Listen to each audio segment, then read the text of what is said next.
Hello बच्चों, मैं मुकुल मोहन। तो ये जो है आज भाग नंबर 3 है, जो हमारा कक्षा 10 में चैप्टर है वाराणसी। उसी का जो है भाग 3 है। 3 भागों में ये चैप्टर पूरा होगा हमारा। तो लास्ट पार्ट है हिंदी अनुवाद का। देखिए दिया है, ऐसा नगरी भारतीय संस्कृति संस्कृत भाषायाश्च केंद्र स्थली अस्ति।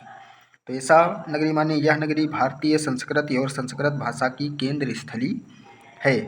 इत एव संस्कृत वामयस्य संस्कृतेश्च आलोकाः सर्वत्र प्रसृताः। तो यह है, यहीं से संस्कृत साहित्य व संस्कृति का प्रकाश सभी जगह जो है फैला है।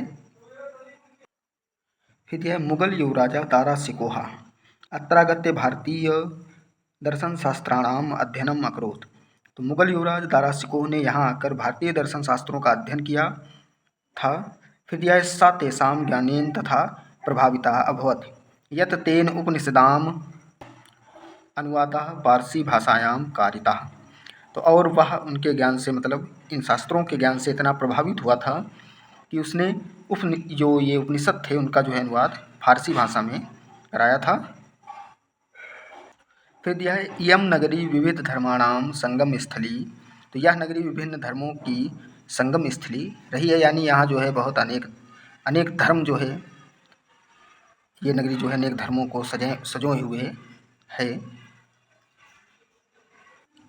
फिर दिया है महात्मा बुद्धा तीर्थंकरा पार्श्वनाथा शंकराचार्य कबीरा गोस्वामी तुलसीदासा अन्ये च बहवः महात्मना अत्रागत्य स्वीयान विचारान प्रसारयन्।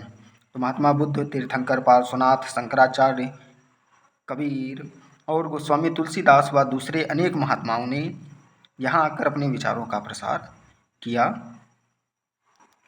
फिर दिया है न केवलम दर्शने साहित्य धर्मे अपितु कला क्षेत्रे अपि इयं नगरी विविधानां कलानां शिल्पानां च कृते लोके विस्तृता।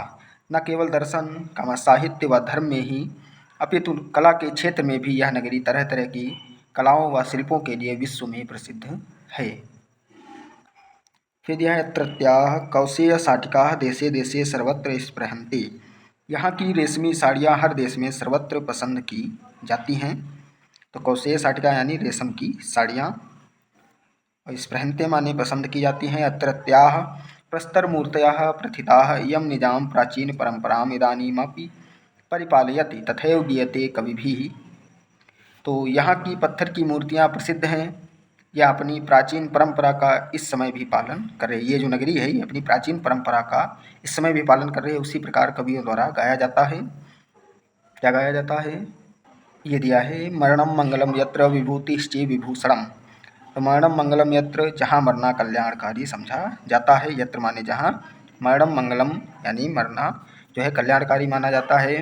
विभूतिश्चे विभूषणम, जहाँ जो है शरीर पर भस्म धारण करना ही आभूषण समझा जाता है। फिर दिया है कौपिनम यत्र कौशेयम सकाशी केन्मीयते। जहाँ जो है लंगोटी यानी कौपिनम यानी लंगोटी ही रेशमी वस्त्र है, वह काशी किसके द्वारा मापी जा सकती है, या इस काशी की किसके द्वारा तुलना की जा सकती है, किसी द्वारा जो है तुलना नहीं की जा सकती है। तो ये जो इसका अर्थ हो जाएगा। फिर जो एक नए वीडियो के साथ मिलेंगे।